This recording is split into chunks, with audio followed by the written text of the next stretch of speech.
अस्सलाम वालेकुम व्यूअर्स, कैसे हैं आप सब। उम्मीद करती हूँ आप सब ठीक होंगे, खैरियत से होंगे। आज मैं आपके साथ अपनी इफ्तार की रूटीन शेयर करना चाह रही थी। मैंने सोचा चले मैं आप लोगों के साथ अपनी इफ्तार की रूटीन शेयर करती हूँ। तो सबसे पहले दुआ करते हैं कि अल्लाह सुब्हान ताला इस बाबरकत महीने में हम सब की जितने भी सगीरा कबीरा गुनाह हम सबके माफ़ करे, और हमारी छोटी छोटी इबादतें जो हम कर रहे हैं इसमें बाबरकत महीने में हम सब की इबादतों को कबूल व मकबूल करें। आमीन या रब्बल आलमीन। आप सब भी मुझे अपनी दुआ में याद रखिएगा।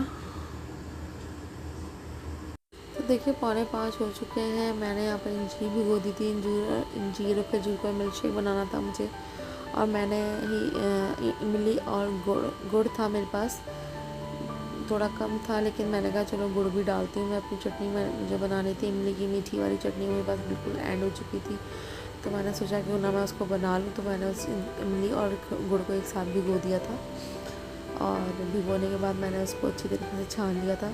आप देख रहे होंगे मैं इसको छान रही हूँ अच्छी तरीके से, इसका सारा पल्प निकाल रही हूँ। और मैंने फिर इसको पकने के लिए रख दिया था, क्योंकि पानी ज़्यादा हो गया था, पानी ज़्यादा था तो मुझे उसको बहुत ज़्यादा पकाना पड़ा। इसके अलावा मैं यहाँ पर बना रही थी ब्रेड पकौड़ा। तो उसके लिए मैंने डबल रोटी ले ली थी, उसके मैंने किनारे साइड से निकाल दिए थे सारी, जितने भी मुझे बनाने थे मैंने सबके साथ यही किया था।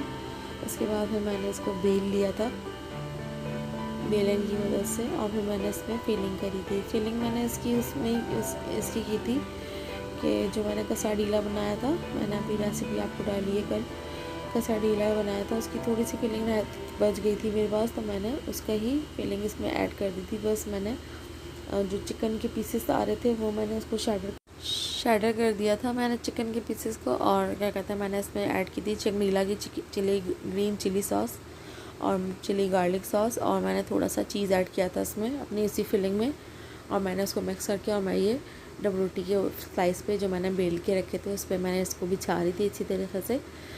आप अपने हिसाब से फिलिंग कर सकते हैं जिस भी तरीके से करना चाहें। तो मैंने थोड़ी सी ज़्यादा फिलिंग की थी। उसके बाद मैंने दोबारा एक और स्लाइस उठाया था, उसके ऊपर मैंने इसको प्रेस कर दिया था अच्छी तरीके से, और इसके बाद फिर मैंने इसके 4 पीसेस कर लिए थे। तो ये हमारा ब्रेड पकौड़ा का वो जो था वो तैयार हो गया था। उसका बैटर मैंने बाद में बनाया था। बस इसी तरीके से मैंने सारे बना लिए थे जितने मुझे बनाने थे। तो ये ब्रेड पकौड़ा बनाया था मैंने, और फिर मैंने उसके बाद मैंने चाट बनाई थी, फ्रूट चाट। तो फ्रूट हमारे पास था तो मैंने सारा फ्रूट एक एक करके भी काट लो तो माशाल्लाह से अच्छा खासा हो जाता है। तो यहाँ मैंने पेयर काटना शुरू किया था, फिर मैंने उसके बाद एप्पल काटा था, एक कीवी काटी थी, एक आम था छोटा सा वो मैंने काटा था, और ग्रेप्स थे कुछ मेरे पास तो वो मैंने डाल दिए थे इसमें। ऑरेंज डाला था। ऑरेंज को मैं इस तरह से काटती हूँ उससे बीज निकालने के लिए, इस तरह से बीच में से ऊपर से काट के बीज निकाल के फिर उसके पीसेस बना लेती हूँ। तो इससे ये होता है कि चाट पे हमारे बीज नहीं आते। ग्रेप्स बड़े बड़े थे तो मैंने उनको बीच में से 2 हिस्से कर लिए थे। मैं इसी तरह बनाती हूँ चाट। आप लोग मुझे कमेंट करके ज़रूर बताइएगा कि आप लोग किस तरह बनाते हैं। मैंने इसमें फिर चीनी ऐड कर दी थी, और थोड़ा सा चाट मसाला डाला था, थोड़ा सा काला नमक डाला था मैंने इसमें, और मिक्स करके रख दिया था मैंने इधर इसको, और चाट हमारी बहुत मज़ेदार सी तैयार हो गई थी। यहाँ मैं अपने इमली का देखा कि हमारी इमली की चटनी तैयार हो चुकी थी। यहाँ मैं अपने बच्चों को देखने गई थी कि वो क्या कर रहे हैं। तो एज़ यूजुअल नबीरा कार्टून लेके बैठी हुई थी मोबाइल में। यहाँ मेरे हस्बैंड जो हैं ये ड्रामा अर्तुगरुल गाज़ी के नाम से ड्रामा है, और ये अभी पीटीवी पे भी शुरू हो गया है पाकिस्तान में। बहुत अच्छा ड्रामा है, सल्तनत उस्मानिया के इस पे बना हुआ है कि किस तरह से कायम हुई। तो ये ड्रामा बहुत अच्छा है, आप लोग भी ज़रूर देखें। ये सल्तनत उस्मानिया की उस पे बना हुआ है।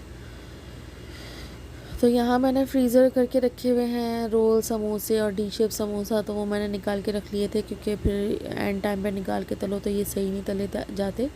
फ्रीज़र की चीज़ हमेशा पहले से निकाल के रखनी होती है, तो मैंने ये निकाल के रख दिए थे। और यहाँ मैंने ब्रेड पकोड़ा के लिए मैं बैटर बनाना स्टार्ट कर दिया था। यहाँ मैंने बेसन लिया था, बेसन में मैंने ज़ीरा ऐड किया था, नमक ऐड किया था, और चुटकी भर सोडा डाला था, और मैंने इसको पानी से घोल लिया था।